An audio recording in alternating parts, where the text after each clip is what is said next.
All right. It's official. You guys are tuning in to the Content Blerds. I myself am Ace Boogie. Our whole panel consists of also my guy Kaiser P and Delta Kilo 101. Y'all just tell the people what's up and we can get into what the discussion is going to be today. You want to go first, Delta? Yeah, what's going on, y'all? Y'all know it is Delta Kilo 11. Make sure you check out my YouTube channel at my name, Delta Kilo 11, and my Twitch at twitch.tv/bestgamer41. And I remember I'm giving away 4 battle passes for season 4 of Modern Warfare, 2 on Xbox, 2 on PlayStation 4. All right. It's me again, Kaiser P. I don't really have nothing to plug, but just happy to be here. Yes, sir. Yes, sir. So today we're here to talk about, and like I said on the last episode, for those listening, we wanted to talk about the Rise of the Skywalker discussion. We were going to talk about what we kind of thought about the movie, things that we like, things that we dislike, and then kind of give an overall, I guess, kind of review of the movie itself, like whether you thought it was bad, which is what I kind of thought, but I don't have as much knowledge per se as these two distinguished gentlemen as far as Kaiser and Delta. I really respect their opinions when it comes to Star Wars. I'm kind of like your regular average Star Wars fan. Yes, I've seen episode 1 through 3. Yes, I've seen 4 through 6, and then of course I've seen the latest ones.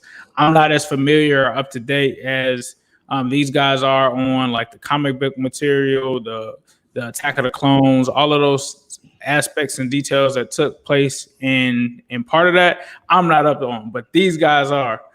So kicking things off, I think I'll give my simple review of it because I'm not as detail oriented as these guys, but I'll say that for me, it was kind of trash, bro. Like I'm not gonna. It wasn't to the point where it was the worst of the new 3 movies that came out. But to me, it was up there. I think that the one before this one is probably the worst one to me. But for this one, I think that this is the second worst. And I think the first one actually was probably the best one in my opinion. But for me, there were a lot of things that didn't make sense. And obviously, we're gonna be talking about spoilers. Like if you haven't seen the Rise of Skywalker now, I'm sorry, it's a wrap for you. But for me, it just didn't make sense with the Emperor. His plan didn't make sense in terms of him just broadcasting. If you're building this army and you're trying to take these people by surprise, why would you just broadcast it? Like that just didn't make sense.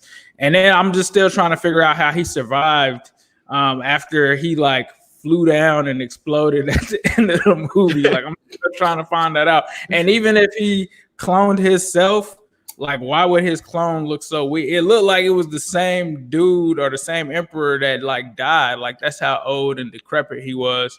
But then like also for me, for him to die so easily was just like really like that was just it for me. And then I just really didn't like the way that they closed the chapter on the original cast, whether it was Luke, Leia. It just was like I don't know. I was just kind of confused on that part. Outside of that, Rey becoming a Skywalker, like nah, bro. Like I'm like kind of cool on that. And there were some parts that were cool, but there were some things where it was just like, how does she just know how to do that? Like you just learn this out of nowhere. Like you're just pulling Jedi tricks out of what. So for me, that's really what it was. I was kind of left disappointed. Now I'm not gonna slam it and just say that it was as bad as the one that came before it, but it still wasn't good to me. I don't think it was worth the hype, in my opinion. Delta, what are your thoughts on it? Because I know Kaiser, me and you kind of feel similarly. So let's kind of get some of the other side of that coin out there. Okay, so for me personally, the reason why Rise of Skywalker was trash, or people would think it was trash from this perspective, is one, the story was just all over the place. Now it has nothing to do with the actual like the content more so. It was just like they didn't line anything up. Like they had the material, but they didn't line it up well enough for me, especially for a movie that's what 2 hours and 40 minutes or two Right. hours and 30 minutes. That's a long time not to wrap up a movie. You know what I'm saying? Especially it's the last one. Like if that was the case, you should have made a cut for it to be 3:15. Lord of the Rings did it. Look at them. You know what I'm saying? But so all right, so certain thing you mentioned something about Ray and her ability to do certain force feats and whatnot. Right. I don't have a problem with that because Yoda said to Luke Skywalker that you can't, when he was trying to lift the X-Wing up out of the water, he said, you can't do it because you think you can't do it. So Right. when I look at it, when somebody performs a force feat that's like crazy, I think they performed it because they think they can perform it. You know what I'm saying? Like, you might not be able to do everything, but if you think you can do it, the way the force works, from what I understand, if you think you can do it, you can do it. When it comes to the Emperor, I'm with y'all on the Emperor, like, but this is what we're gonna give you a little backstory on his cloning. So the Kaminoans who cloned made the clones for the Clone Wars for the Clone Army, they were the best cloners. That's why they never really had too many issues out of the clones or anything like that. But when the Empire took over, they invaded the Kaminoans and basically wiped them out. So they no longer around in terms of being clones in a sense of in the world, in the Star Wars galaxy. So the other clone, like Sith and Dark Sidious, they were trying to do their own type of cloning, and that's why his clone wouldn't look as good as a clone maybe you seen from a Kaminoan clone, because they just didn't have the skills that the Kaminoans had. Um, he died. I would say he died a little too easy, but I know where they were coming from, where how he died.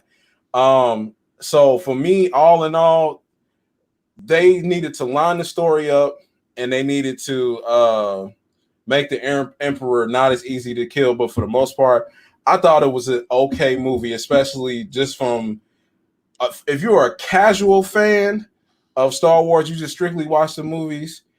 Yeah, you're gonna be like, what is going on here? Like, Yeah, what are I they am. doing?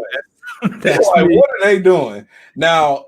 I mean, from my perspective of somebody who's like into the whole Star Wars universe, Clone Wars, Rebels, the comics, the books, the novelizations of the movies, that really right there, the force feats and all that, the super crazy lightning, all that didn't surprise me. So I liked it. I wanted to see something like that on screen.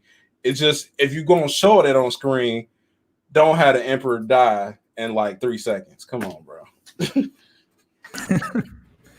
Kaiser, what do you think, bro?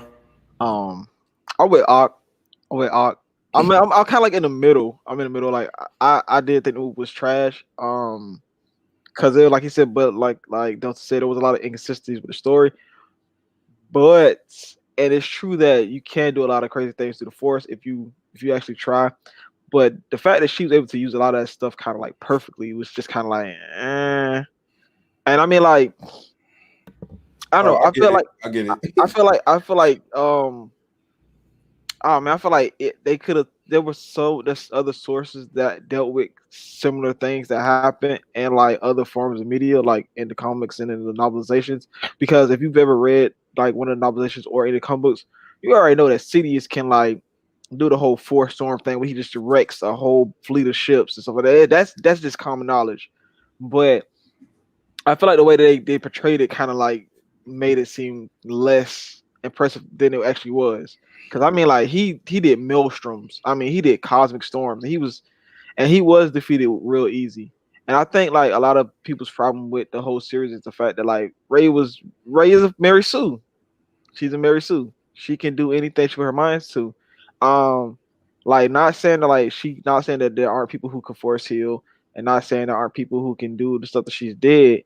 but you got to think about how much training and time they put in, and the Right. people who were able to do certain techniques and abilities off rip were considered some of the most powerful Jedi to exist. I can't think of her name, but she was a Jedi, and I don't know if she even canon anymore. But she was a Jedi in one of the old novels. Um, she could use the Force. She could use the Force ability, battle meditation. And if you know what that is, it's like a really powerful technique that not a lot of people can use. It basically Yoda could use it, and a few other Jedi masters could use it. But she had never been trained. Like, I think she was an adult when she first became a Jedi. Like when she first got trained. But she can instinctively use battle meditation. So that's why I say like sometimes I do get where they come from with Rey and her abilities. But at the same time, the way they did it in that story was She's real. super OP, bro. I'm Yeah, not gonna lie, she's super OP. yeah, she Like, dumb OP. Like I mean, like she like pushing like Luke Skywalker out like in the novels type powerful, mm-hmm. and Luke was dumb powerful in the novels. I mean, he was ridiculously powerful. But see, that's what I'm saying though. Okay, so I'm gonna give it right back to you. Why don't we know? I'm gonna ask you, Kaiser. Why don't we know her midi-chlorian count? Why don't we know her midi-chlorian count? I want to know what it is. If Anakin's is 20,000, I would say Luke's is about the same. And if she's an offspring or a grandchild or whatever you want to say of Palpatine, what is her midi-chlorian count? I want to see it. I didn't understand that. How is she the grandchild of Palpatine when they said she was a child of a Palpatine clone? Wouldn't that technically So, I mean, yeah, Right. that would technically make her his daughter? his daughter. Exactly. So why is they saying this a granddaughter or whatever? And I shouldn't even have said that. I said it because everybody else be saying it. But technically, you right. Like, and where is this clone? And what happened? Because when the clone Killed, like got killed. He got killed. Remember? he got killed, who killed him? We need this thing. Like we need back. I need more information about that because that is kind of weird. Remember when she grabbed the Sith dagger, right? Yeah. Which I don't know when they start having artifacts like that, bro. Sith Locations, but that's another. They ain't never had that in the old. Hey, look at it. Hey, ain't never had nothing like that. We had these holocrons, but we don't know about no Sith daggers. I mean, we had Sith daggers that actually cut, but not locations device. Yeah, you know what I mean? bro. And the whole like the Force ghost of Luke throwing a lightsaber to her, like, bro. No. Wait. Force ghosts have never been able to interact with the corporeal. Force ghosts have never been able to interact with the living world. They can. Yes, they can. You want to know how? How you think they said that when Luke got his arm cut off with the lightsaber, they said Obi-Wan's ghost caught that, and that's how he was able to get it back. Is that new or old? It's old. It's old. But I'm just saying. But it was in one of the novelizations of of the what you call it? What's that? That's number 5, right? Empire Strikes Back. Empire Strikes Back. Yeah. So yeah, that kind of threw me off, bro. So they just took like a little snippet or something and just made a whole thing out of it. Then, well, that's because like everybody complained about how Luke was like basically he did a force projection in Last Jedi and wiped himself off, and that was it. Come on, bro, you gonna get the most revered Jedi, the first Jedi we ever really fell in love with, of on-screen death like that. That was trash. Like, so they had to do something. Man, they did him like if like reading the story, reading like the old novelizations, the old novels that like continue the story. And then watching the movies, Luke in the new movies and the Luke in the novels that happened after like the original series, it'll make you so mad. Right. Like, because Luke was that guy. Luke was that guy. His kids was that guy. Han and Leia kids with that man. Listen. Yeah, bro. All I can say is this: they did an injustice, but I feel like they did with the best they could, because you got to think about this: they couldn't totally retcon an entire movie, The Last Jedi, and then try to tell their story that they wanted to tell in the third movie, because then it would have had to be 4 movies. They tried though. They tried. They tried, They but tried. see how quick they did it. Right, it was like, all right, we now we in our story. They did it real quick, and then we in our story. You know what I'm saying? And it didn't help that Carrie Fisher, rest in peace, passed away. You know what I'm saying? But I want to talk about Carrie Fisher, and I'm gonna ask you. So, as we've been learning about Jedi's and how they train and how they progress, it's not a time frame on it. I was telling like when she did her last night of training with Luke, and then she stopped because she thought that her son was going to turn to the dark side and whatnot. Okay, I get that, but I was telling I was like, okay, if she came that far, that means she probably passed her Jedi trials. She's a knight. That was what, 20, 30 years later. You think she completely cut herself off from the Force? We know. So that's why I was trying to tell you that she is. I would consider her a Jedi Master, because if she was in the time before the Clone Wars, in the time before the Clone Wars, and that long of being knowing the Jedi arts, she would have been considered a Jedi Master, no problem.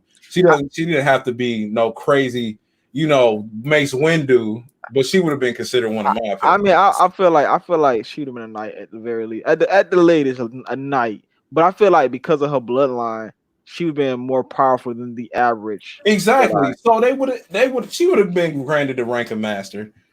I guarantee you, because what you got to do you got to train 2 Padawans to knighthood to get master. It depends. It depends. You can do that. You can train two Padawans to knighthood, or you can do it. You can achieve some great feat. Yeah. So there's multiple ways you can become a master. Technically speaking, Anakin should have been given the rank of master because of everything that happened in the Clone Wars, but because of how he was, they was like, we don't want to really do that because. Right. Let me tell you something. He should have been the rank of master after the Attack of the Clones, when he jumped out of that speeder. And and the Attack of the Clones jumped out of that speeder and dropped down on the assassin. That was speaking of the speeder, bro. Yeah. When go ahead. Kylo sees Rey, how did he not just come on, just from a common sense standpoint, how did he not just run her over with it, bro? Like that. Wait. They kind of lost me with that. Yes, in the desert. Okay. Bro. This is back to her being crazy OP. She's OP, super duper OP. That move she pulled was super duper OP. But what I always thought about, as in my opinion, the dark side for Kylo Ren made him not as strong and is clear to do what he needed to do, versus Vader was the best, Sith Lord, Jedi hunter, Jedi killer we ever seen. Right. Now he went to the dark side, Kylo Ren, and it kind of he wasn't there. Like he wasn't no Skywalker, bro. Now as soon as he turned to the light, he started busting ass. Come on, bro. I mean, that's just because he didn't fully embrace the dark side. He was always torn between the light and the dark, no matter what he did. Now I feel like if he had fully embraced the dark side, especially since he is a Skywalker, I felt like he would have been powerful. He would have been way more powerful. I felt like the stuff that Rey was doing, it probably wouldn't have gotten as much flack if it had been Kylo doing it, as Ben Solo doing it instead. Like if Ben was the main protagonist and he was doing all this OP stuff, it would have been like, well, he is a Skywalker and he was actually trained. I feel like a lot of people have a problem with Rey being a Mary Sue because she hasn't even had any real training. I mean, like even though Luke trained her, he didn't really train her. He just kind of had her do a couple things, just then there, and that was it. Like, but she can wield. She was using Form 3s, and all that. I was like, man, listen, I don't know, man. Rey just kind of, they kind of overdid it. They overdid it. They overdid it with Rey. So I felt like You said she Go was ahead. using Form 3? No, I was just throwing out some random. Okay. I was like, wait a minute, because know. I can make an argument that she had the worst Form 3 ever. You know No, what I'm saying? no, She was using a lot of to me, a lot of Form 1 and Form 4. I mean, not Form 4, but Form 5. But either way, I felt like her lightsaber skills was trash, and they made Kylo's look trash too. Oh, definitely. He should, and that ain't make no sense for his to be trash. Like, he been trained since he was a kid. As a casual fan, one thing that didn't make sense to me is if he idolized Darth Vader, how does he not know the story that Darth Vader turned to the light at the end, and why did he just ignore that aspect of it? I don't think it was heavily talked about because a lot of people didn't know who Darth Vader was. Anakin Skywalker. The general consensus was Anakin died during the Clone Wars. That Vader killed Anakin, and not a lot of people knew that Anakin was actually Darth Vader. And I don't really think Leia probably. Why wouldn't Luke or Leia like mention that to him? Why wouldn't Han Solo like that? Just didn't make sense to me. Like, that's your family member, that's your grandfather. You right. How do you not know that? You right. You are right. You are right about that. Like, it doesn't make sense that he wouldn't have. Cause I feel like I would idolize Anakin more than Vader. Like, Vader cool and all. Don't get me wrong, Anakin Vader, but Anakin was that dude. Anakin was powerful. I mean, I guess the movies didn't indicate how cool Anakin actually was because I felt like it did. But yeah, go ahead. You said you felt like it did. No, I felt like the trilogy. You seen that progression. What was it? 13 years. You seen that time, and you was like, "All right, bro, he cold for real." Oh yeah, no. It showed how cool. It showed him like the movies gave you a brief showing of how cool and how capable he was. But the Clone Wars really showed you just how the cartoon showed you that Anakin was that work. Right. So that was another thing. The prophecy, like, obviously Anakin was supposed to bring balance to the Force. Skywalker. My bad. Let me re-say that. A Skywalker is supposed to bring balance to the Force. Rey isn't a Skywalker, bro. I don't care if she calls herself. I have a major problem with that, by the way, too. Listen. So the prophecy, I don't know if they changed it, but the prophecy, it didn't necessarily say Skywalker. It said the chosen one. But the thing about it is that the Jedi interpreted it as he will wipe out the Sith. And the prophecy says that a lot of Jedi are going to die to bring balance to the Force. He brought balance in the Force when all the Jedi were wiped out, and he killed Sidious, and then he died. Well, no, kind of made it off balance again because I mean there was one Jedi left. But in a sense, at the time, when he did what he did technically bring back the Force. I don't think the Jedi or people really understand that the Force isn't light or good. It's both of those things. So you have to have equal light, equal dark. And there were more Jedi than there were Sith. So when he turned and all that stuff, and he wiped out all the Jedi, he did do exactly what he was supposed to do, bring balance to the Force. So the prophecy was fulfilled. Now, this other stuff they had going on with Rey, don't know where that came from. Was that a new prophecy? I don't know. It was. You can't have a continuation to a prophecy. I mean, that just sounds ridiculous. So he did fulfill the prophecy. He did do what he was supposed to do. People interpreted the prophecy incorrectly. The Jedi left out parts that they didn't necessarily like because, like I said, they were supposed to wipe out a lot of Jedi. A lot of Jedi were going to die before the prophecy was fulfilled because they had to bring balance to the Force. Right. And because light was overshadowing the dark. Dark, yes. You know what I'm saying? Even though the Sith ruler 2, you're making the darkness more potent, but it's still not more of it. You know what I'm saying? And I think the ruler 2 actually kind of like the ruler 2 actually made the balance off balance because before Bane's ruler 2, they had Sith academies like the Jedi, the Jedi. So at that time, even though they were warring with each other, they were still balanced because there was an equal amount of them. But then when Bane was like, we should just, it can't properly continue like this. We'll only be a master and a apprentice. It kind of started throwing things off balance because the Jedi wasn't going to just be like the ruler 2. No. But see, this is how I look at it. So the ruler 2 is like some like venom, right? And a snake. You take the venom, you put it in one spot, it's very powerful. But if you take it and dilute it, it's not as strong as it once was. So the light side had at one point what 10,000 Jedi, 20,000 Jedi, something like that, something in the number like that. So you got Master Yoda, Master Mace Windu, Kiadi Mundi. They're pouring all of their knowledge into so many different pools that it doesn't become as potent. So when you got Darth Plagueis and you got Darth Sidious, and Plagueis is just pouring that venom into that one spot, into that one person, it becomes so potent. That's why he was able to do what he needed to do, but able to do what he needed to do to become the emperor for 30 years or 35 years or however long it was. So my thing is the rule of two made the dark side more powerful, but it still wasn't as balanced, like you said. But to me, it was just as powerful as the light, but the balance wasn't there in terms of the beings and the midi-chlorians, because if the force is the force, you have dark midi-chlorians in the dark side and midi-chlorians in the light side.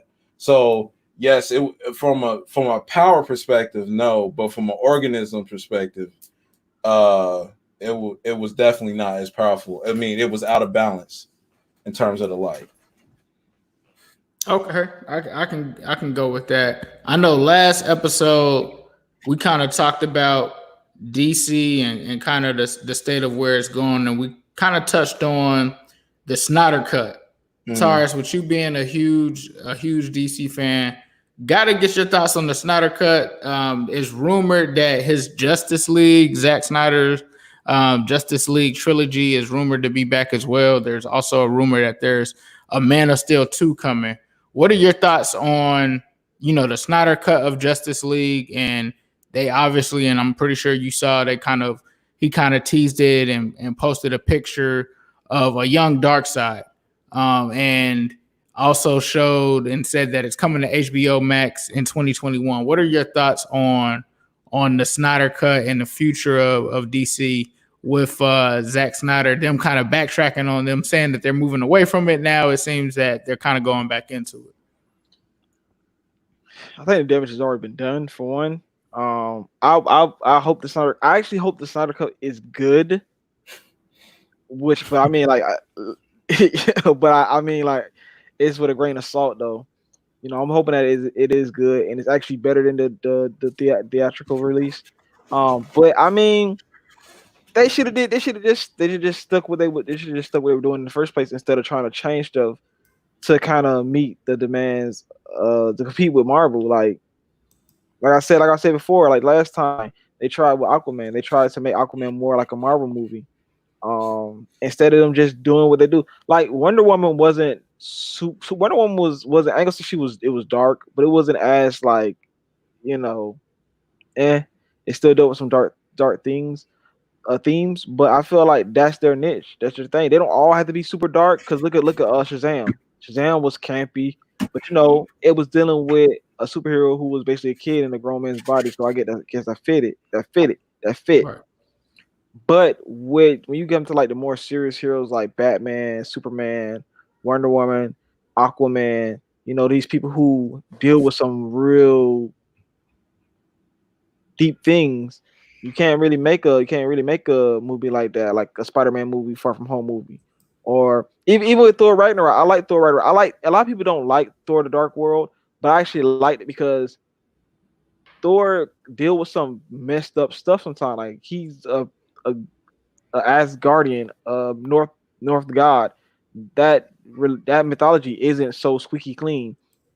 So you know what I mean. And then Wonder Woman's a Greek. She's a Greek mythology. If you know anything about Greek mythology, you know how messed up that is. So I feel like they should have just kept it where it was and moved on from there. Just tweaked it, see what worked, see what didn't work, improved upon those things, and kept it pushing. And could have left Marvel with their campy, wisecracking universe and had their own thing. I mean, I hope the Snyder cut. I hope the Snyder cut is good. And I did see where Henry Cavill was coming back on as Superman, and I would love to see a Man of Two movie. I don't know what what they will actually do with it. Who would it be the villain? Maybe we get like Metallo or Cyborg Superman. You know, hopefully, get some of that action in there. Because then I already killed Zod and Doomsday, so those are two heavy hitters that's already out the way. You know what I mean? And I don't even remember what happened to Lex Luthor at the end. Like, did he go to jail, something like that, or? Yeah, I believe it was something similar. That it's good that you brought that up, because now I'm wondering, like, does the Snyder cut, once it comes out, like, say for instance, let's just talk hypothetically, and let's just say Doomsday doesn't die in the Snyder cut. Is that what the golden rule is, or is it still the original? That's why I think that there's going to be some confusion in there. But no, I totally agree with what you're saying. Now oh, my bad. Go ahead. No, go ahead. Also, I feel like if they're gonna, I feel like they can still probably like get Doomsday, kind of bring him back, because if you know Doomsday power, you know that he comes back, whatever. Back, right. So they probably can still use Doomsday, but it'd be just like tricky trying to figure out how they're gonna do it. How do you feel about like what he looked like in the actual movie? Trash. Yeah, I'm with you on that one. I'm with you on that one. No. Go ahead. We not about to get out of this one. So you said you didn't like Aquaman, Ace, right? Yeah, I did not like Aquaman. Why didn't you like Aquaman?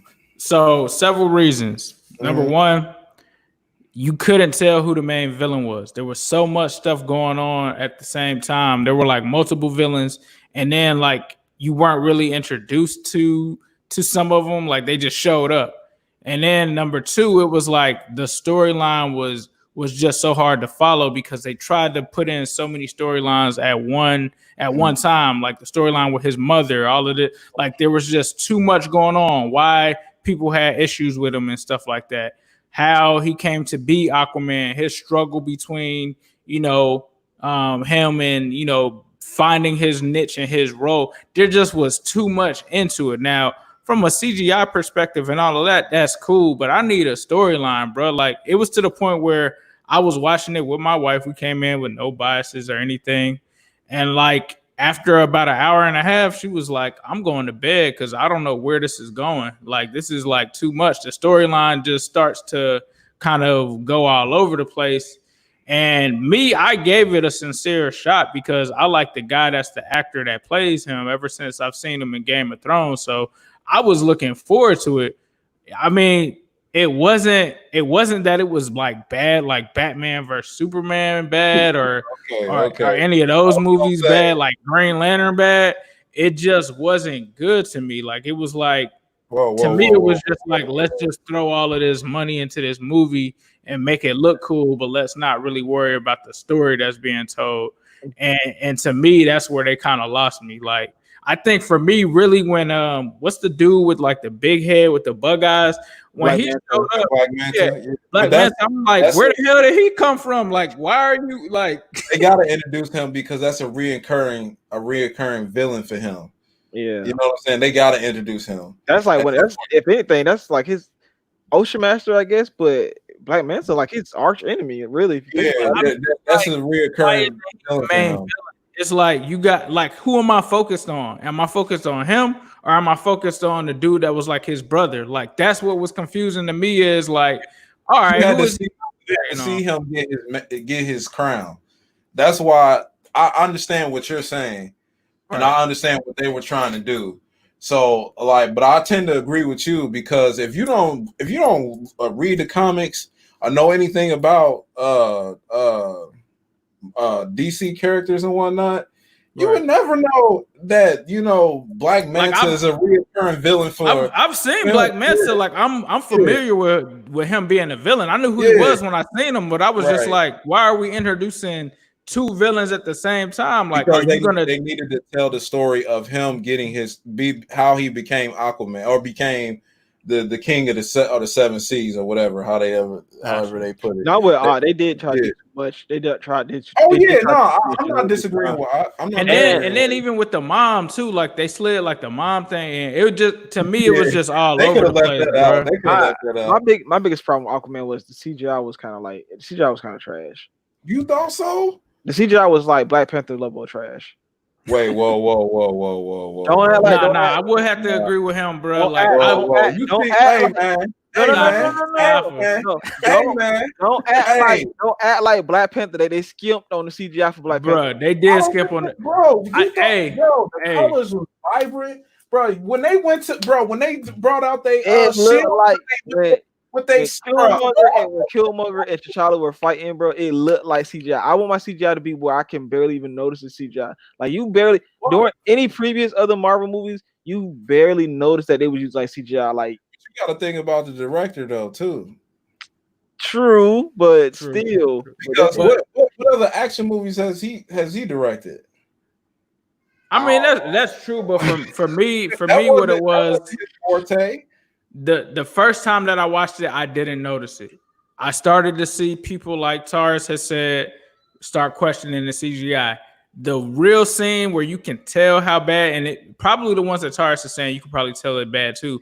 But the point where it's like obvious how bad the CGI is when Killmonger's about to die and he looks over like this and his like head is like moving off of his body. It's like bad, bro. Like I was the same way. I was like, I don't know what you're talking about. And then when I rewatched it and was like actually paying attention strictly for the CGI, and he did that, and he was like about to die on top of the hill, I'm like, oh yeah, that did look bad. Lord of the Rings level type CGI, bro. Like I look at it like this. Y'all looking at that? Y'all focusing on the wrong stuff. It's still a great movie. It's still a great movie. It's an okay movie. It's okay. They cakes, bro. That was crazy. I never seen nothing like that. You can't tell me that scene wasn't hard, bro. When they went like this and pulled eggs, bro, who got that? That's crazy. You didn't think that was a good scene? Black Panther to me, it seemed like Taurus isn't as high as we are. To me, Black Panther went hard. I'm not saying anything about like that.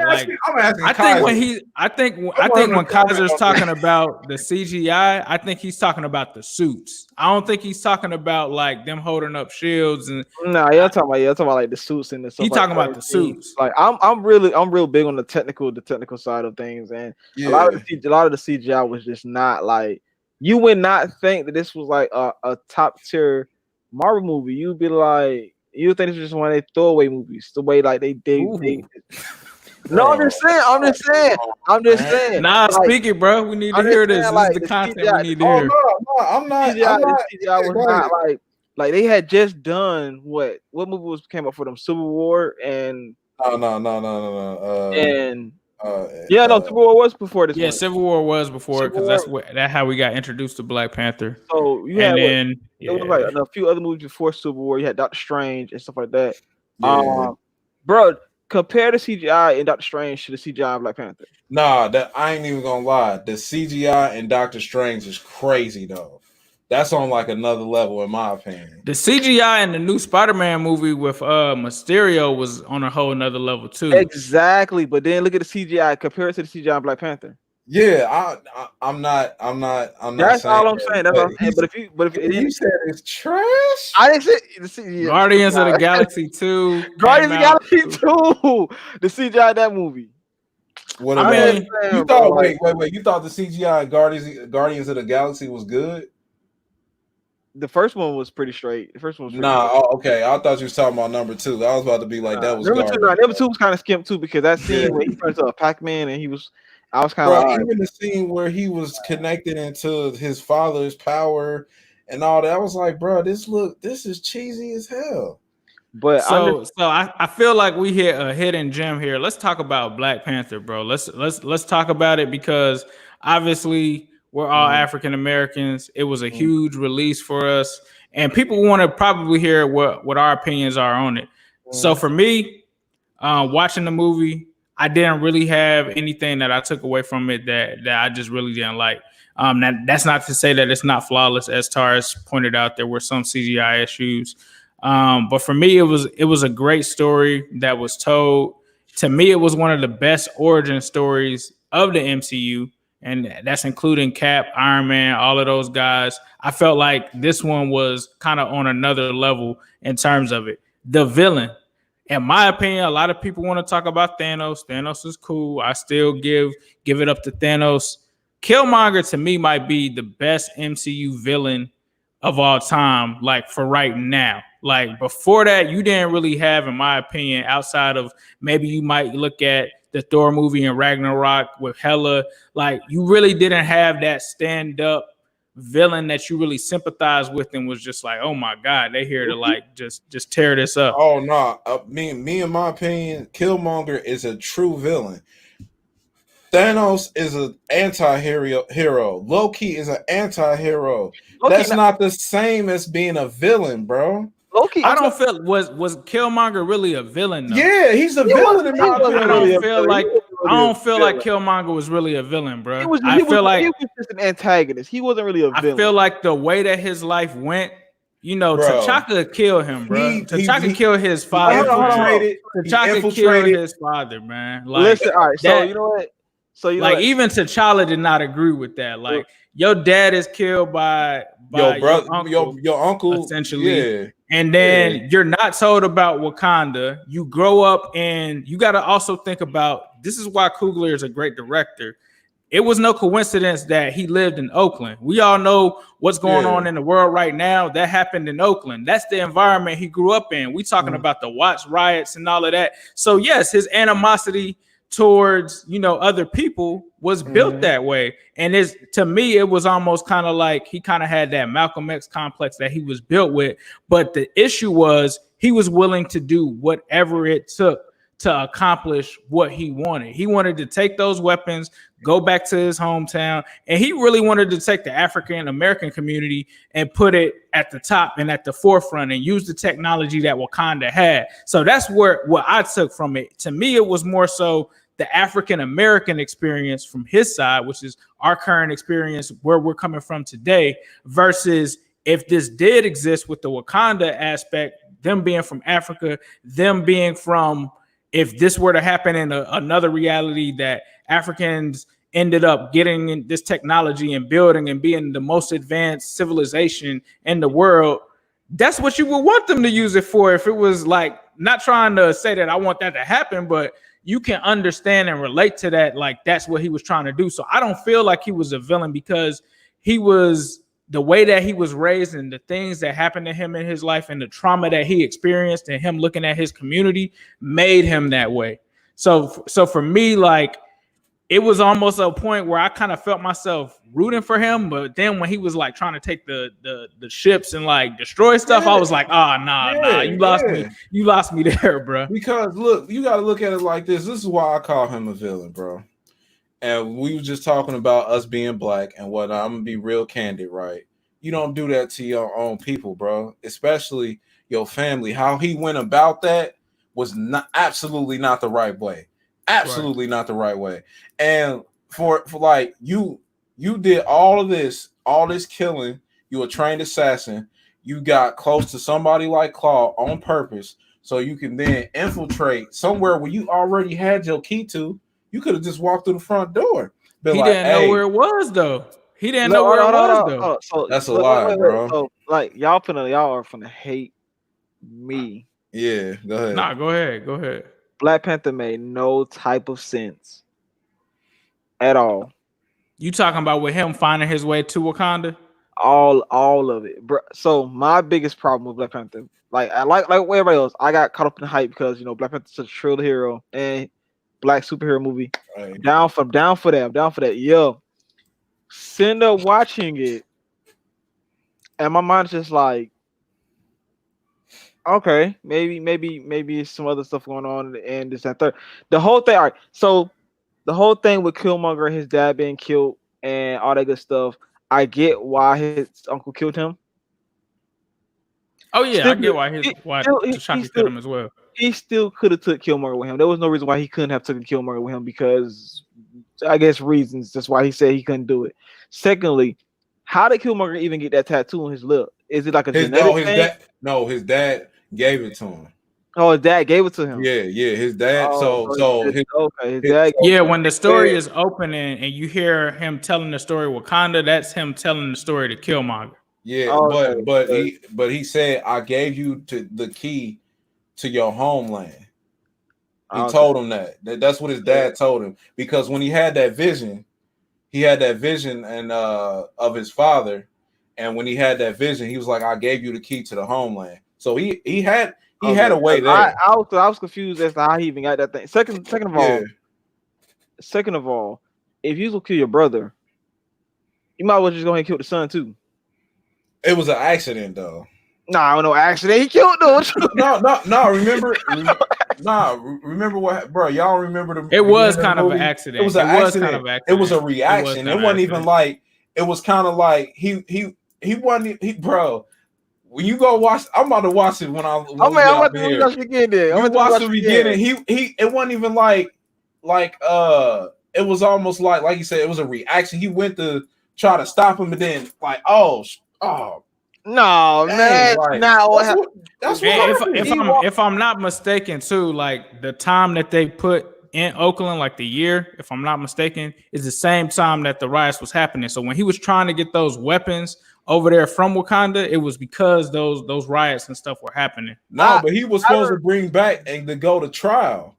But remember, he went after bro, what's his name, Zuri? He went after Zuri. he went after Zuri, and he saved Zuri's life. He it was like a reaction thing. So I don't think it was on purpose. I think he did on purpose. He was supposed to bring him back. Because he walked up to him and was just like he decided that he wanted to kill Suri. Because he was like, Suri, you were cunning this whole time. Yeah, he was gonna kill him. He wasn't gonna kill his brother. Forrest Whitaker's character was about to get murked, bro. Yeah, Forrest Whitaker's character was about to get murked at an early age, bro. At an early age, and that's another thing though. If I'm assuming as a whole, you really don't like Black Panther, right? No. I ain't gonna say I didn't like. I ain't gonna say I don't like it as a whole. Would you have rather them told the story of T'Chaka over T'Challa? Yeah, I probably would like that. But I figured that. I probably like that better because that would have been during Captain America Captain America in World War II days. I felt like they should have did that first, and then probably let into T'Challa's story, but. I don't know. It just felt like it was a lot of inconsistencies. It's like a lot of inconsistencies. He worked with Claw all that time to end up. I understand he used Claw as a reason to get to the village, but I mean, like, at that point, it would make sense for him to go ahead and like incapacitate him, bring him into the thing, and use that. And I didn't especially like old boy from M'Baku. No, not M'Baku. No, M'Baku was true. Wakabi. Yeah, him. I ain't like him because he kind of like, oh. You brought us Claw. You got my vengeance for me. Oh yeah, he's my king. Yeah, but look, I get it though. Because see, that's a lot of symbolism behind that though. Right. You gotta look at it like this, like, bro, you supposed to be my king. You told me you was gonna do this. Now we not only my king, but my friend. Yeah, that's you telling me we've been doing this our whole life. Right. Yeah. Like we you know what happened. He killed my pops. Right. Now, you miss out on him and don't get him, and somebody like say you, bro, technically a member of the royal family, be like, hey, bro, I got him though, and I'm rightful to be in line if I want to. I can challenge the king. So, hey, and I'm telling you this whole story that has been on the low for a minute, and it's like, where is this from? Like, who are you? Right. Like, nah, there's no way that you, and then you show me that. I'm like, he didn't have to show him that. He had the ring around his neck the whole time. The thing is, he didn't have to do all that whole scene he did when he was like, say my name, ask me who I am, or whatever he was saying. Or you could just come in and like, I'm the son of whatever the dude name is. No, yeah, he didn't have to. And I was like, then at the same time, like, I don't know. It just, I don't know. I can't put my thoughts into words about it. But it's just a lot of stuff that I noticed. I was just kind of, it didn't really make sense. I'm not taking away from the fact it was a good movie. It was still a good movie, really good movie. But it's just a lot of inconsistency. Yeah, and Yeah, it's just like Rise of Skywalker. It's just like Rise of Skywalker. It's just all the inconsistencies. Nah, Like, bro. kind of, Nah. I can't. not I that, can't agree not with to that. that, not to that. I No, can't agree with not to that. that, not to that level. No, not to that level of inconsistencies. But there were inconsistencies in it that You made right, it because be like, I think because Killmonger yeah, and for sure. Killmonger and T'Challa in the comic books are not related. they're not. Yeah, they're not But related. Yeah, but Because that's my thing too. Is it's Killmonger, I think, almost because Killmonger in the comic books is more like M'Baku than anything yeah, else. right. yeah. I mean, I kind of take that stuff with a grain of salt because I feel like, it's the director's interpretation of the story, how Yeah. they want to bring it together. If you're gonna talk about an inconsistency though that was kind of glaring and like just convenient, was when he disappeared and then showed up like again later. He was found by M'Baku like randomly, like, oh, I just happened to be hiking and I found him. Now that I can get on board with, like, okay, now it's convenient that you just happen to find his body and find him and heal him and stuff like that. I get that aspect of it. But to me, like certain aspects of it that I enjoyed, it almost was, I love how they incorporated the technology and the science because you could tell that they did their research. Now, I'm not a science whiz or anything, but I know like the effort that Ryan Coogler did to make a fictional technology that doesn't exist and think about every single aspect, if it did exist, how it would work. That part of it was cool. Also, the James Bond vibes that you kind of got from it, because it's like, yes, he's the Black Panther. Yes, this is that, but he had this technology with his sister that was created, and there was that aspect of it too. So for me, I just felt like it brought a little bit of a different side to the Marvel movie. It definitely hit on the culture, like the person that they used that created the outfits and the unique style and how everything looked. It was like this looked like it could be its own country and super futuristic and all of the style that they had with it. One question, fellas. Wait, Is this your king? Is this your king? Is this your king? I gotta ask a question. So, are y'all hype? Do y'all want to see a Storm and Black Panther? Absolutely. Delta does. I'm kind of like, I can see it happening because, but this is my thing. I like Lupita. I really like Lupita. I love her as an actress. I think she's very underrated. I love the dynamic of those two together. No. Not that. I'm just saying. Do you want to see Storm and Black Panther together? No, I'm getting into it. I'm getting into it. I think that's actually, like, a lot of people are like, you can't do Storm because Lupita's character is his love interest, right? But I think that they kind of planted a seed at the beginning of that movie where he links up with her and he rescues her, and she's like, she's basically saying what Killmonger is saying. Why can't we take this technology to some of these poor civilizations in Africa and teach them how to defend themselves? I think that's going to draw a wedge between them. And I think Storm is going to bring an even bigger wedge in between them. And I really think Lupita's character is going to turn into a villain in the later movies. No. See, you think about in that sense. I'm literally just asking, do y'all want Storm? Do y'all like Storm and Black Panther together? I want to see Onwaru and T'Challa. So you down for the Black Panther Storm couple? Are you asking me, do I want them to be together or do I want Storm to appear in a movie? Nah, I ain't asking you want Storm to be in a movie. I want them to be together? Yeah. Just on some like comic book nerd type stuff, like couple type thing. Yeah, I mean, absolutely. I wouldn't mind it, but I like Lupita and his character together more. I personally do. But you guys come from the standpoint of the experience of the comic book itself. So for me, I'm shipping Storm and Thor. So I'm cool with that. Y'all, did you see did you see their kid Valkyrie? So Storm, you're telling me that Storm and Thor got together? In the alternate universe, they had a daughter named Valkyrie, who was actually the girl that played Valkyrie in the Thor Ragnarok movie is based off of. That's Thompson. That's gonna be confusing. So is that really like once they bring Storm in, is she gonna be her mother? No. I mean, it depends. But Valkyrie isn't related to Thor in this universe, I guess. With this whole Doctor Strange and the universe of let's talk about that too, because I seen a rumor by a notable YouTuber, but he always talks about keeping the things with a grain of salt.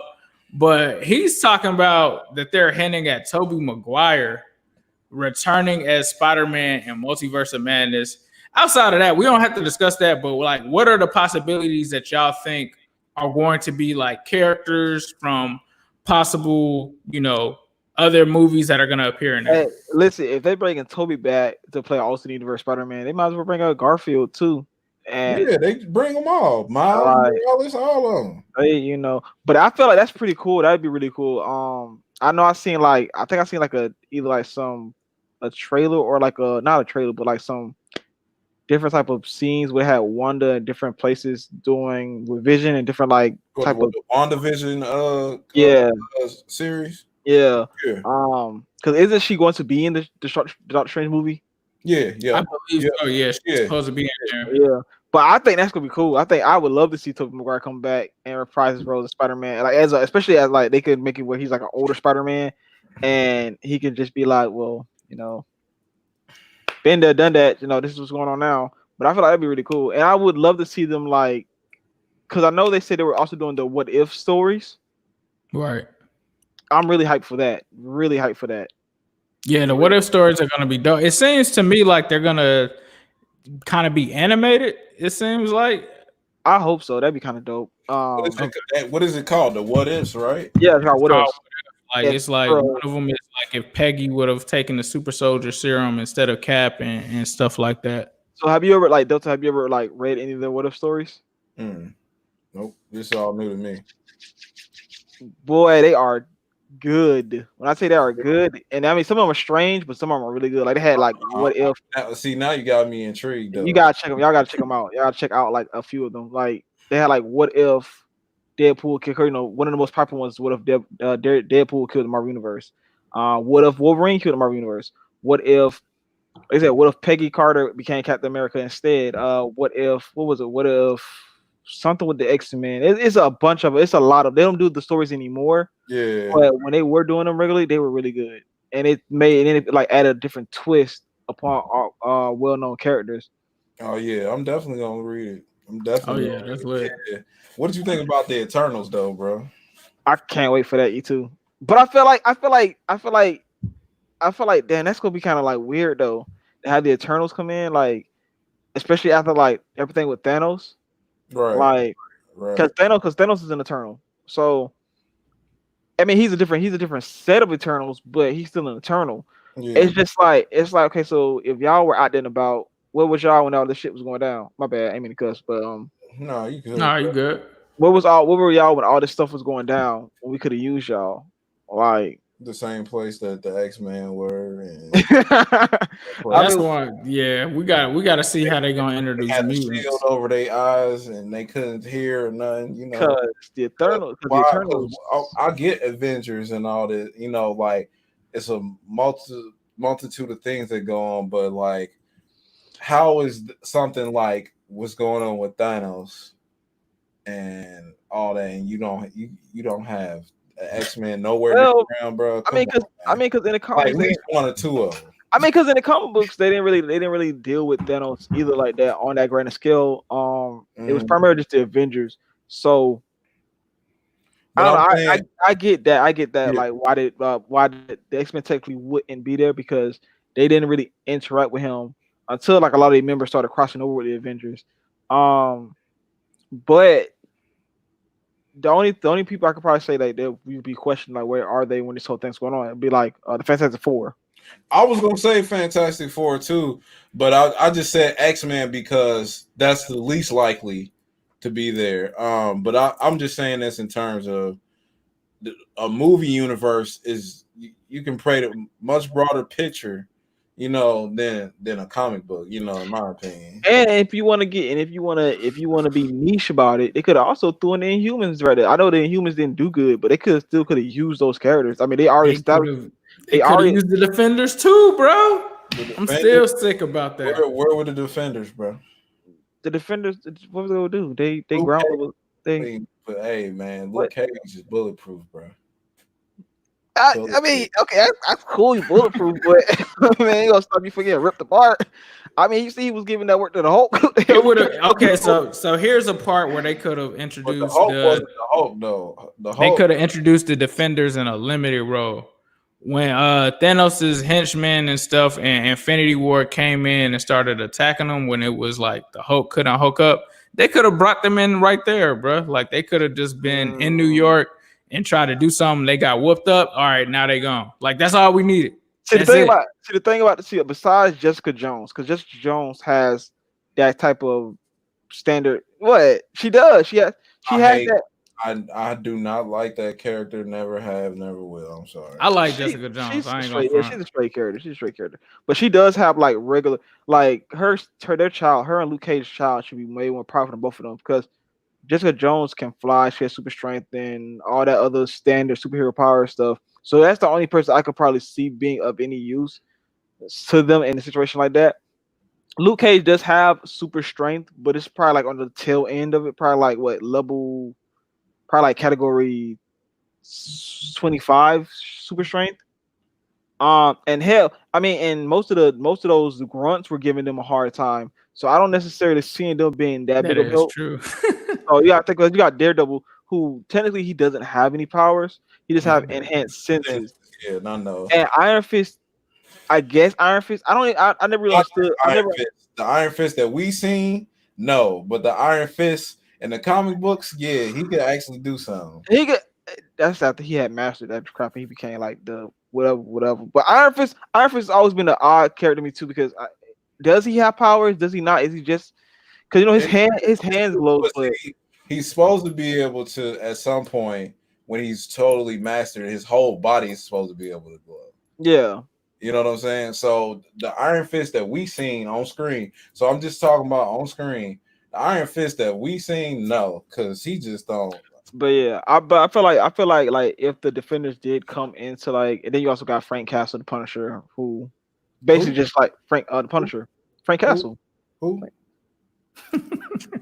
Anyway, Punisher, man, come on, bro. You a one-man army, bro? All right, bro. What? One-man army? Oh man, Frank Castle. I like the Punisher, but he wouldn't hold a candle. Oh man, and those henchmen, they would probably kill him. The most interesting thing that happened with Frank Castle is when they actually give him powers.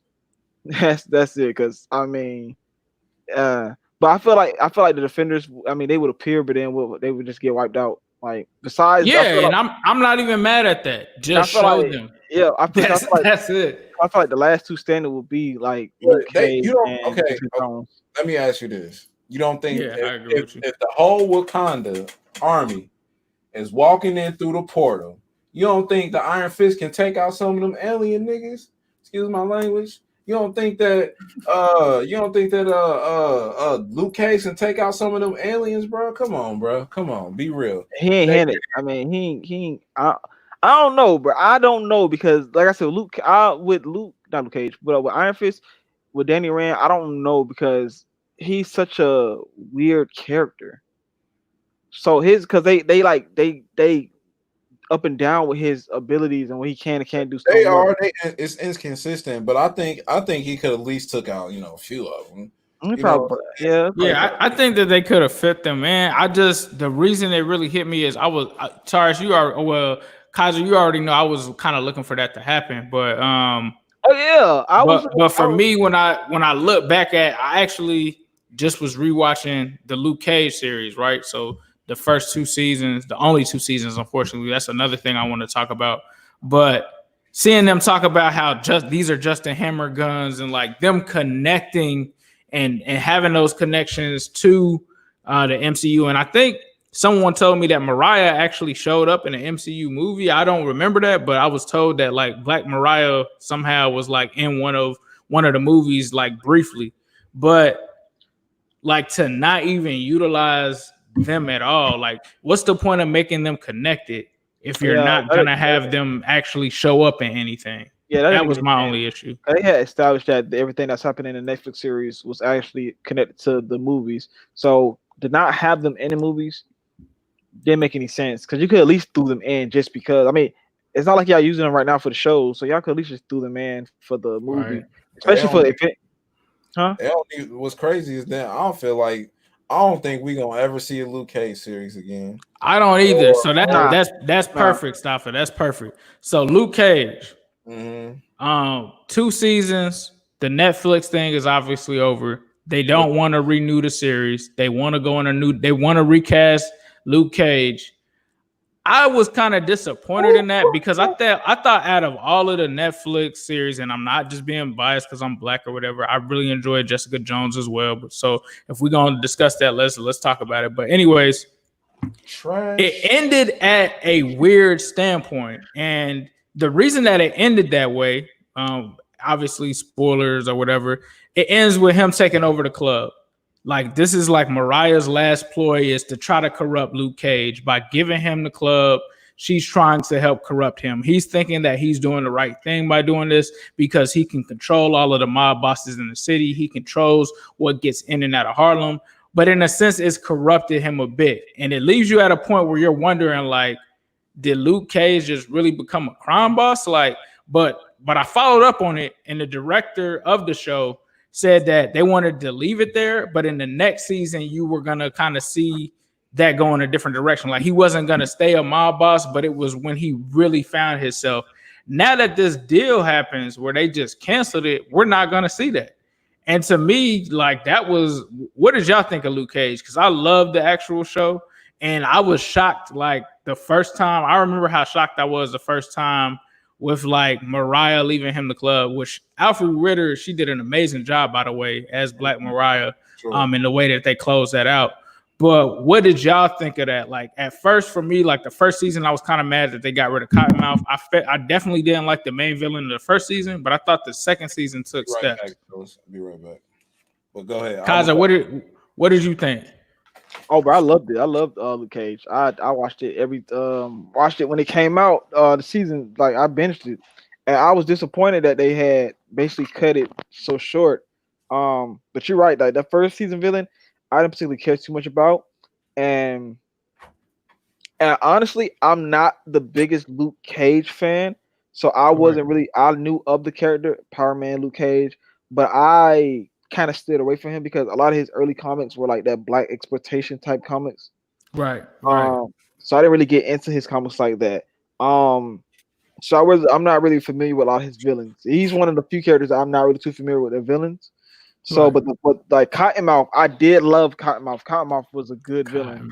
Yes, he was a good villain. Cottonmouth was definitely a good. And I hated they ended on such a cliffhanger. Like, and only to find out that it's not coming back. It's like, damn, that's such a waste. Yeah, I had to agree with you. I was the same way, Taurus. I didn't know much about Luke Cage, and watching that show really introduced me to the characters, made me want to kind of deep dive off into them. And even in season 2, when they talked about Shades, and the other dude that was played by Thomas Jones, his name escapes me, but they used to basically run with each other. They beat up Luke Cage. They knew Luke Cage from his Carl Lucas prison stories and stuff like that. I really liked how they were like weaving the story together, like, and just how like it's almost crazy when you go back and rewatch it, because you watch the first season and you see like the transformation of Mariah. Like in the first season, she like doesn't even want to be involved in illegal activities. She doesn't want to be associated with Cottonmouth. She doesn't want to be in any of that area. And then second season, it's just almost like Breaking Bad. It's almost like when Walter White gets into his whole Breaking Bad mood and becomes Heisenberg. It's like she's like Heisenberg. She's like Heisenberg that second season. Yeah, she's like offing people. Like it went from her not even wanting to be in the same room as Cottonmouth to her like catching bodies, like killing everybody. Like Mariah went crazy, but she went that way because she knew about that life. She understood that life. She tried to run from it though. Right. And when you run from something, it just catch up to you. I mean, whether good or evil, it's when it catch up to you, catch up to you. So Kaiser said that he liked Luke Cage. What were your thoughts on Luke Cage, and are you disappointed that they didn't get to continue the next season? Let me tell you something, man. What is wrong with these networks, these big companies that don't know what they have in front of them? Luke Cage was one of the most watched series on Netflix. Like, so you mean to tell me y'all gonna cancel it And then, I mean, y'all gonna take the rights from Netflix. Let me go back. Hold on. You're gonna take the rights from them, then shut down the show when y'all just open up Disney Plus. Y'all can just literally take those same people and move them to Disney Plus. Right. And it's like they could have just done that and did a continuation on from the show. Right. But like honestly, bro, this is what's gonna happen. They're gonna recast Luke Cage and everybody's gonna hate it. And they're gonna be doing like hashtag not my Luke Cage, bring back Michael Coulter, like this, don't nobody want this Luke Cage. Like so you ever played Marvel Ultimate Alliance? You ever played it, Kaiser? Marvel Ultimate Alliance? Yeah.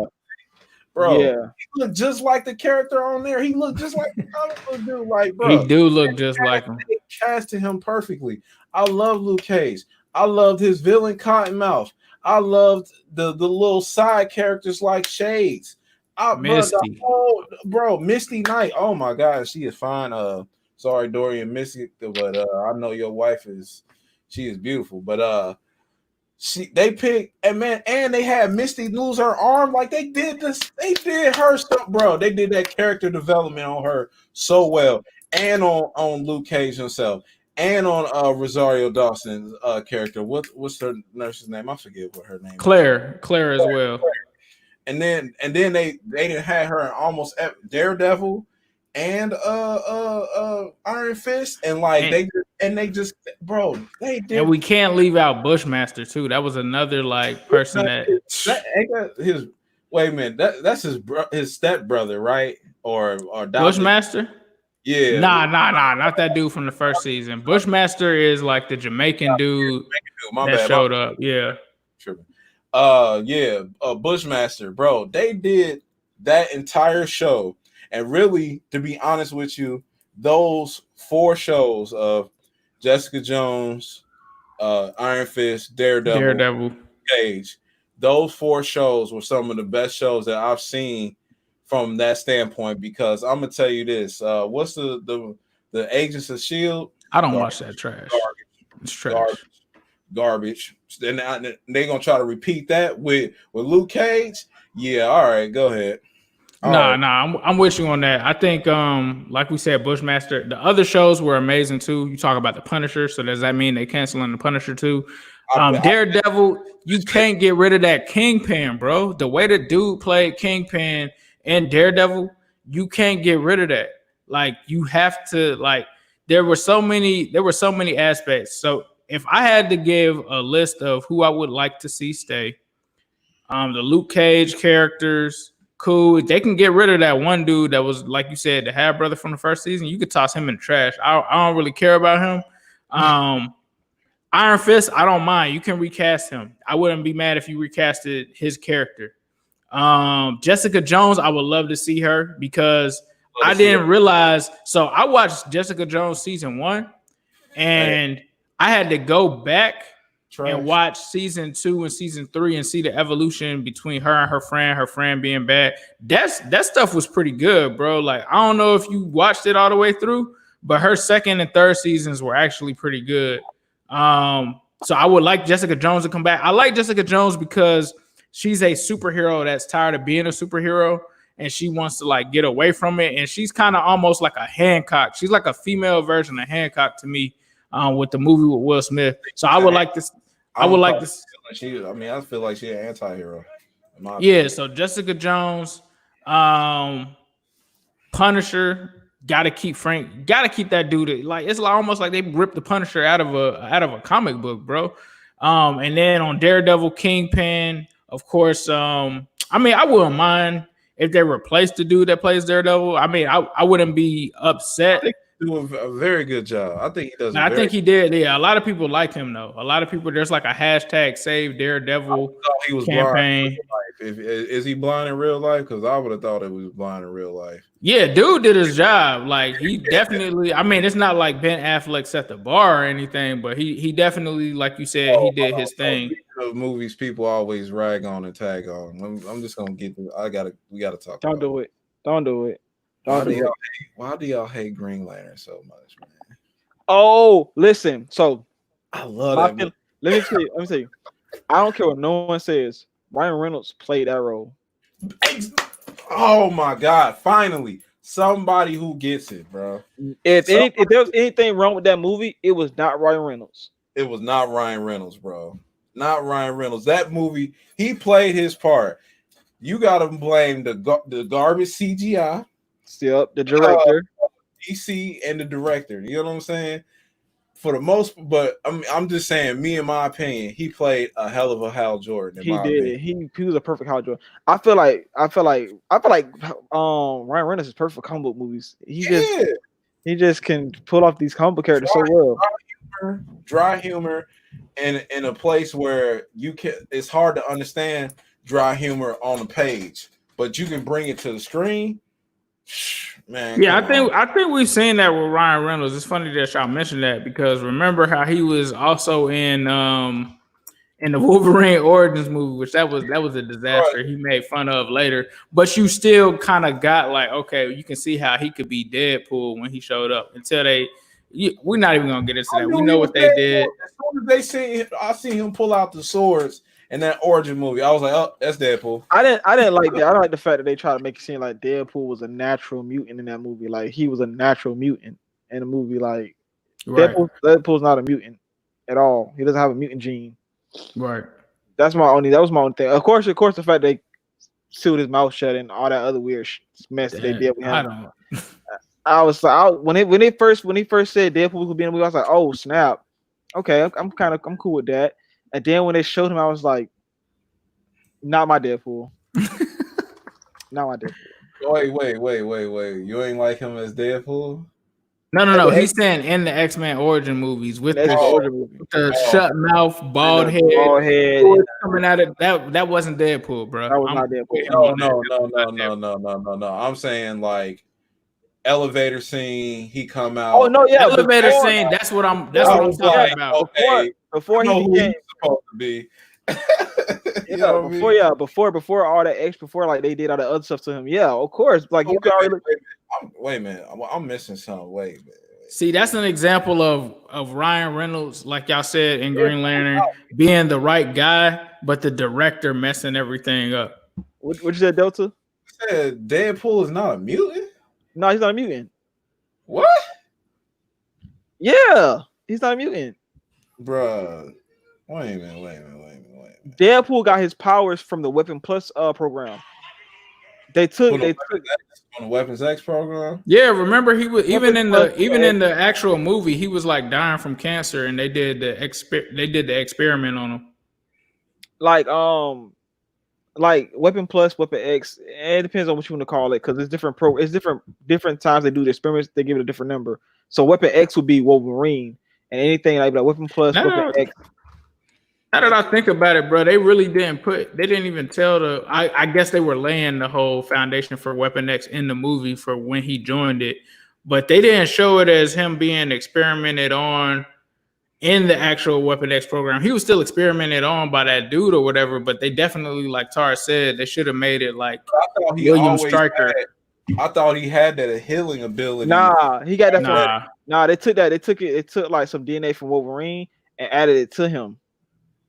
Okay, because I thought that was the reason why they could do it on him, because you gotta powerful, but it was similar to his. Because now they blow his healing factor out of proportion. His healing factor seems to be more powerful than Wolverine's in the comics. Because you talking on the comics? Yeah, not on screen.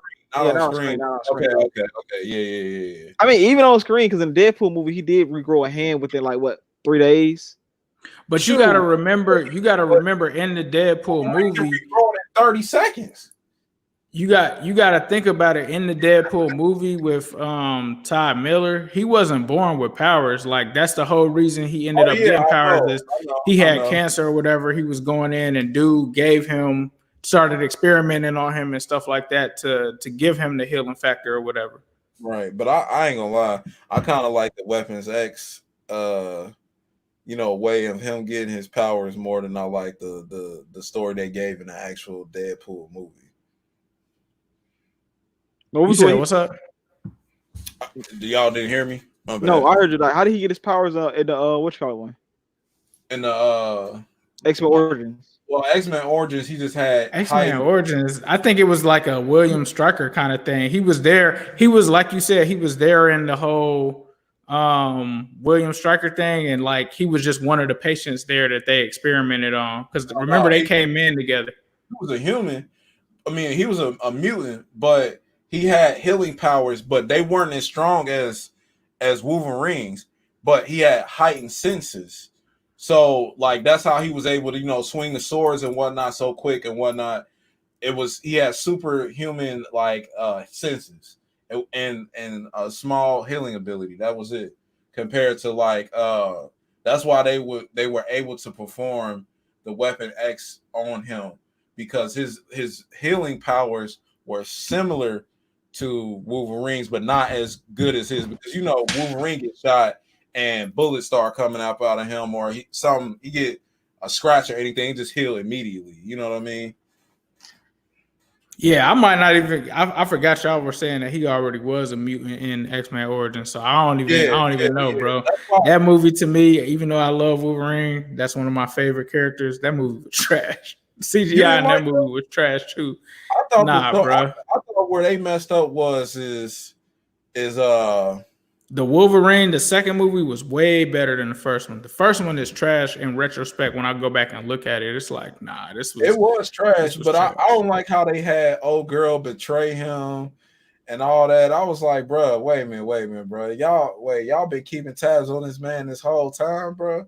Like, man, this story, man. Like, I wasn't feeling it, cuz I like dude that plays Sabretooth, but he was the worst Sabretooth in the fucking world. Yeah, he was garbage, bro. He was garbage.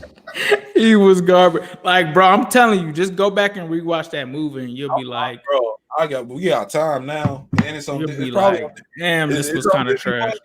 Don't forget, Gambit was in there too. Barely. Bro, the dude they had play Gambit was old dude from Battleship, bro. Yeah, nah, bro. What's his name? Taylor something, bro. Taylor Trash. That's what his last name is. Nah, but he wasn't that bad of a Gambit. Nah, it's just he wasn't Gambit to me, bro. He did not look like he was from New Orleans. He was not Cajun. He was not. That wasn't Gambit to me, bro. Like, it wasn't bad, like you said, but that wasn't Gambit. It's not like when Staffa said you saw Ryan Reynolds come on and you was like, oh, I already know who he is without me knowing. Gambit, it was like, who is this dude, bro? Until they showed the cards, hey, y'all see that? Remember that part where he came down swirling his staff like a helicopter? All right, bro. Listen, bro. Some of those Fox movies were horrible, bro. Some of those Fox movies were horrible. You can't do that in real life, bro. You can't do that in real life. You can't do that in real life. Man. But yeah, bro. Man. Yeah. That X-Men Origin movie, if you sit down and watch it, it's good for what it is. But dang, they really messed up a lot of the mutants. Like Blob, they made Blob like a skinny dude, and his mutation kid, and he started like getting big over time. I was like, nah, Blob was always big. He was never skinny. Like, yeah. I don't even know who Will.i.am character even was. I don't either, bro. But he was supposed to be a teleporter though. Yeah. And then like I did like old boy at Sabretooth though. Oh, so you did like Sabretooth. I did like that Sabretooth. Okay. I like him as an actor, but I don't know if I liked him as Sabretooth. Yeah, liked him as an actor, not as Sabretooth. I mean, he looked like Sabretooth. I mean, like, as bad as the Sabretooth from the first 3 X-Men movies. So, see that one. That one look, because I mean he looked more like the comic Sabretooth. That one looked more like the actual comic book Sabretooth. Like this dude was like had a trench coat on. Like if you've ever seen Sabretooth without the costume and not the long hair, he looked just like Sabretooth. Right. Like he did. Yeah, those times when Sabretooth didn't have all that going on. He just wore like some regular stuff. But he looked. Go ahead, bro. No, go ahead. I was just gonna say that I honestly don't like the way they portray him. It's not the acting, you know what I'm saying? It's the story they're trying to tell.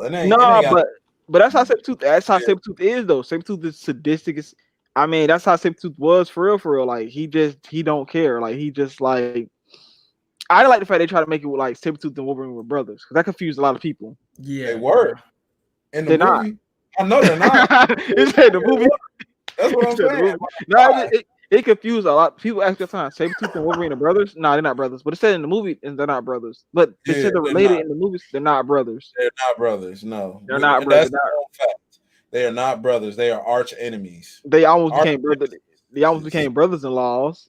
They Eskimo brothers. Yeah, they definitely Eskimo brothers. I wasn't feeling it, bro. I wasn't feeling it. To be honestly, bro, to be real honest with y'all, man, Fox did a terrible job with the characters that they had. They man. did. It was so weird because they would do good and then they would do bad. So if we start from the beginning, first X-Men movie from Fox, I think we could all say that it was a pretty decent, pretty good movie. It laid the groundwork.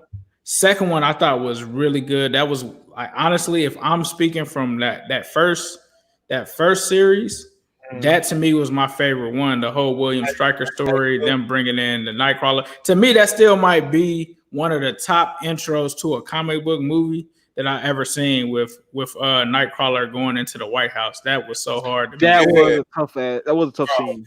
Didn't we go see that in the movie theater, bro? I think so. I think we did. That blew my mind. You know what? They dropped the ball. A good subplot would have been the Mystique / Rose subplot. Like the fact that they didn't know each other at all in that movie, or they dropped the ball with Rogue. Or the period. Mystique. Not really. They kind of They kind of nailed Rogue spot on. You think so? Yeah. And I'm talking about X-Men 1, X-Men 2. She was only in X-Men 1. She was only in X-Men 1. Nah, she was in the other ones, bro. She was in the other ones because remember she touched Magneto, she got the gray hair, and the second one she was there, but she never flew. She never had super strength. She don't have those powers. She doesn't have those powers. Rogue doesn't have those powers. No. So that's only in the X-Men 90s cartoon that she can fly, that she has super strength, that she's one of the coldest X-Men. Yeah, like I mean, a few other comics, but she only got those powers because in her first appearance, she messed up Miss Marvel and she took Miss Marvel's powers. Got you. So are you saying that because Miss Marvel wasn't in there, she couldn't get those powers?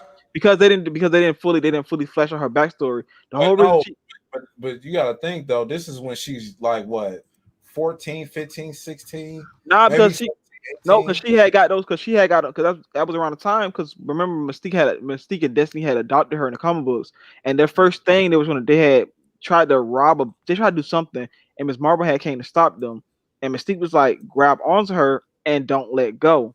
I mean, how you don't know that it was actually in the show, the TV show, because remember that remember when she started having issues with her powers.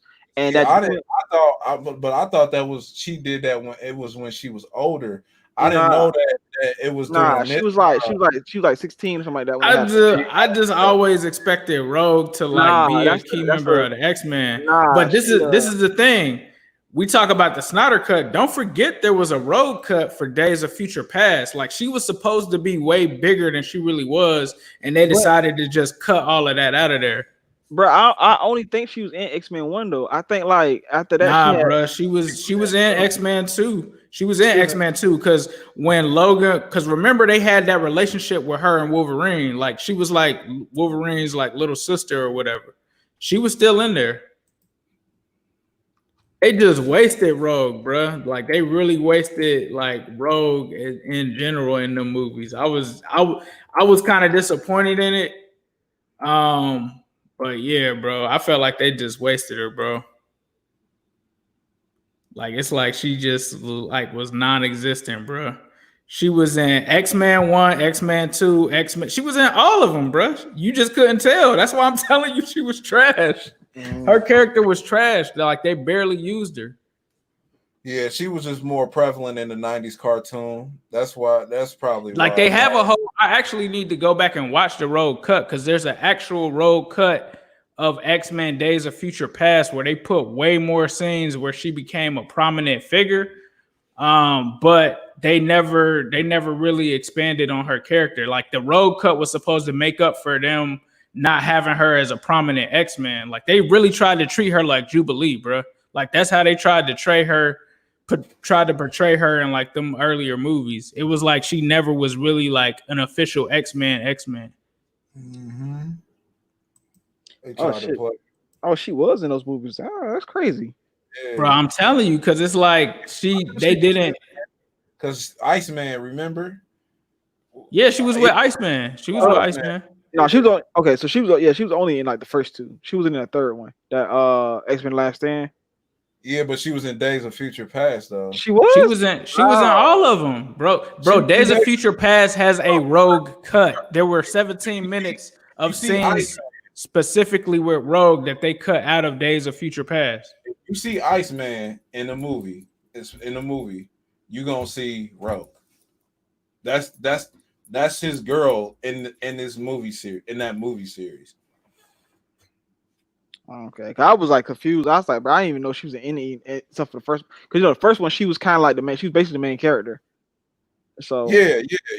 And then the first one she was like one of the main characters, right? No, the first one she was the main character. she was, but they basically wrote her out of the movies and made her like made Wolverine the main character. Yeah, exactly. They brought up man, what the fuck? Who did they bring up? They made Iceman. Some people, they got an article that says that people should use the Road Cut as the definitive version of X-Men Days of Future Past. I still gotta rewatch it because I was waiting for him to drop it. I'm actually going, when we get off of here, I'm gonna actually go and rewatch that to see like what they did. Oh, same here.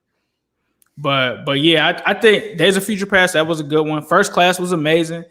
They just had a lot of misses though. Like you said, X-Men Origins Wolverine. Also to me, I did not like Apocalypse. I don't know if you guys feel differently. I hated it.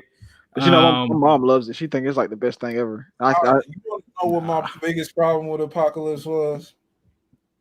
Why didn't Silver Surfer just tell him that, yo, I'm your son, bro? You talking about Quicksilver? I mean, yeah, Quicksilver, whatever. My bad. Quicksilver didn't tell him that he was I just like, as soon as I seen Apocalypse looking like Ivan Ooze, bro, I was like, I have no interest in this movie. That plus what he said, my question was, where's Wanda? Where's Wanda? Bro, from Power Rangers, bro. Yeah, he looked yes, from Power Rangers. That's not what. Like, there was someone at Comic-Con. There was somebody from Comic-Con that looked better than the dude in that movie. Yeah. Like, I guess they want to have their own look on. I just want to have their own interpretation of it instead. Their own interpretation was a trash can. That's what it was. Cartoon looked at Apocalypse like, oh, this is exactly what I'm going to use, and made him, But what? I don't know. I've been done with the X-Men franchise for a long time anyway, so it don't matter. Logan was good though. Logan, there was some good stuff that came out of it. Logan, the Deadpool movies, but I mean, we'll see what Marvel does with it now. I kind of was like iffy with Logan. I liked it, but a lot of time, but I was like, I know you like the original Logan though. You like the actual comic book where it involved like the Hulks and all of that. Yeah. I already know. Because I was like, man, they could have did so much. I understand they're trying to kill off the character because they was doing what it was doing, but dang, man, we could have got Old Man Hawkeye. We could have got Red Skull. We could have got like. Well, no, we couldn't have because they had legal things. What's the name of that planet? Waiting for you to get the Soul Stone, bro. He ain't going. That don't make no sense. He ain't even Hydra no more, bro. Bro, when I seen that in Infinity, I was like, "What is this? This ain't where they go. What?" Bro, he waiting on you to bring somebody to kill so you can get the Soul. He is not Hydra no more, bro. He's not bringing. That was another misstep, I think, by the MCU. How do you just get rid of the Red Skull after one movie, though? I mean, they said they couldn't get rid of him. They brought him back. It just didn't bring him back in the way we thought they would. Yeah, that was trash. They tried to make him like the death thing since they tried to change up the Thanos thing. It didn't work for me. But you know what Easter egg I did like in the movies though? When they showed the Watchers, they definitely do something with a Watchers type movie. The Watchers, you said? Mm-hmm. What did they show? talking about one with the big crazy head. Mhm. Yeah. I feel like that's a way they can introduce a lot of different stories. Like I feel like that's probably that if they ever made a what if live action movie, that would probably be a good way to introduce like the Watchers and a lot of different stuff, also in the universes. To That make would them watchers of the universe and show them like, hey, if you would have did this, look what this would have happened. Like, you know what I'm saying? Like, because they did that in the Marvel Ultimate Alliance movie. Like, if you make certain, I mean, not movie, but video game, you make certain decisions, they be like, hey, since you did this, this was what happened. Like, you know what I'm saying? Because one time I made the wrong decision. I didn't save Jean Grey. Instead of not about saving Jean Grey, I created the Dark Phoenix or some shit like that. You know what I'm saying? Right, yeah, they that need, would be they good. need, they I need to would have. stop doing Dark Phoenix. They need to stop doing the Dark Phoenix arc. I'm so tired of Dark Phoenix arc. I don't know what to do. Why you don't like Dark Phoenix? They do it too much. I understand why they want to do the whole Phoenix story because it's so popular, but I think the execution of it both They times was not good. they had like other storylines that were just as good. They could do Schism. They They can just do need they just need to show the aftermath of her actually becoming a Phoenix. Okay, I'm the Dark Phoenix now. Now what? You know what I'm saying? she go on a Like, rampage and kill a bunch of people and then she get killed. I know that's what I'm saying. Stop showing it me leading up to becoming the Dark Phoenix. Just show me what happens after the Dark Phoenix to keep it moving. And I know. Oh, I mean they've shown it, but they just Not really. that was the disaster that Last Stand was, where she was just killing off everybody. Last Stand, she hadn't become the Dark Phoenix yet. She wasn't the Dark Phoenix until She did. She became it at the end of the movie. She wasn't the Dark Phoenix until she was like a pseudo. She was that big old fire flame you seen. Nah, they didn't show it because they didn't have the CGI for it, but she was the Dark Phoenix in that movie. Like in the second movie, you notice they show you that the Phoenix is coming because when she supposedly like disappeared and they don't, because remember she saved them at the end of the X-Men United thing. Yeah. When the movie's about to go off, when you look in the water, you can see it in the water, and then you know in the next one, like when their equivalent of her becoming the Dark Phoenix in Last Stand is when her eyes turn black and all of that. Like they couldn't afford the CGI to have all of that, and then when she was just looking at people and they was just disintegrating like Thanos or whatever, that's when she was like the Dark Phoenix. What's funny though? Like in Last Stand, instead of them having her side with Magneto, why they didn't just introduce the Hellfire Club? They had already set up Emma Frost. They bro. Oh my goodness, bro. Right, See, that's why I like the new. You ever seen the new X-Men cartoon? The newer X-Men cartoons that came out maybe about 10 years ago. Yeah. X-Men with Wolverine, X-Men, Fire Club, and all that, bro. That's what I like, man. See, I mean, oh my god. But you know what though? I feel like right now, since they done started rebooting a lot of comics, just start using some of these new stories. Like I would love to see it. Well, then because then like a lot of these characters are already established. But I don't know, man. I don't know.